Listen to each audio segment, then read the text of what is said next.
Good day, ladies and gentlemen. Welcome back to another series of 5 Minutes with R.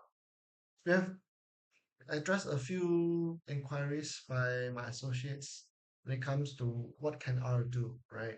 Like, for example, data visualization, data analysis.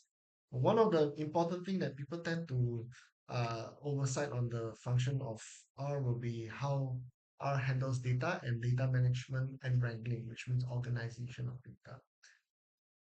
My favorite package of using in R to manage the data and organize the data will be dplyr. It's a one of the smaller package in a general bigger package of tidyverse. Let me load this up.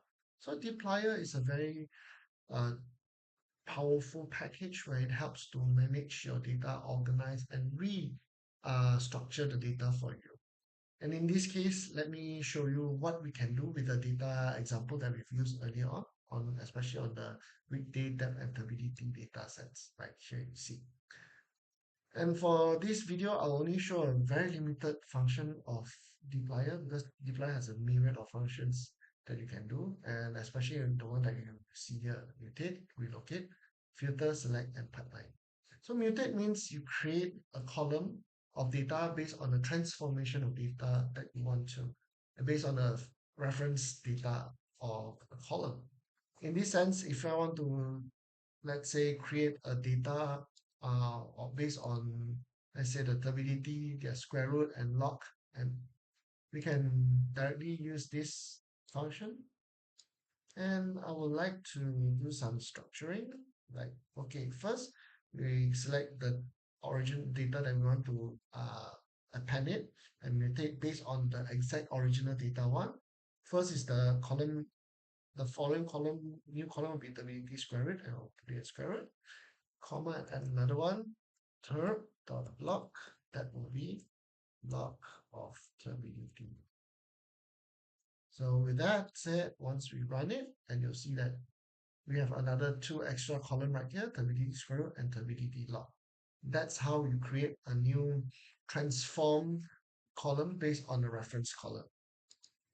This can follow by, once you have the column, right? If you want to relocate your columns into a certain order, you can use a relocate function. Like for example, if I want to relocate the turbidity to the first one, I can just relocate either one, turbidity. All right, so I press it.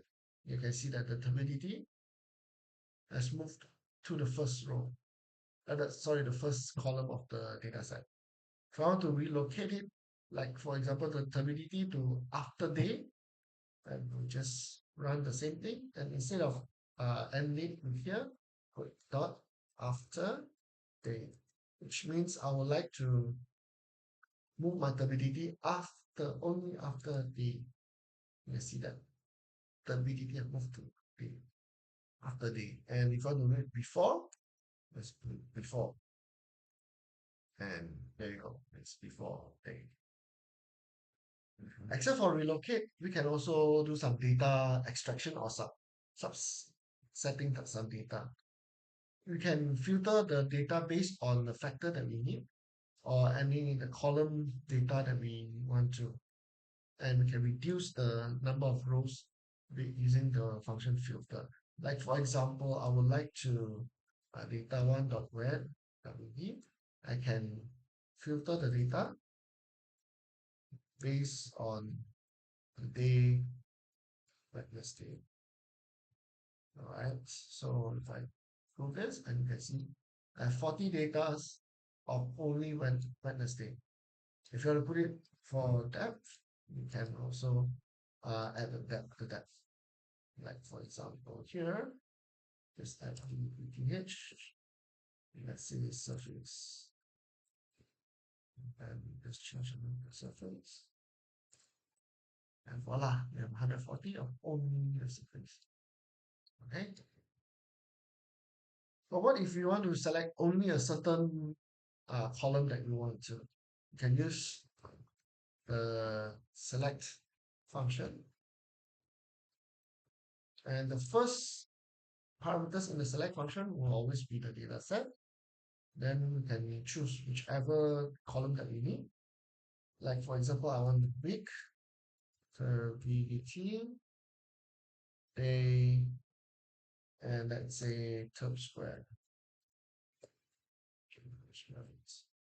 And just put of it, and you see that on the select here, it's in the order of week, turbidity, day, and turbidity square root based on the order that I've set it.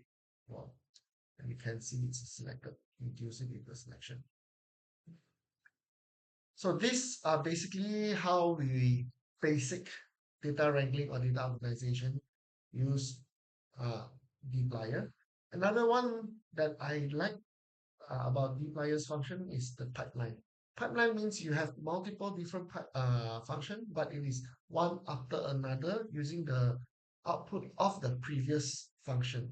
Let's, for example, if I want to filter, I'll just say for data one dot let's say pipe.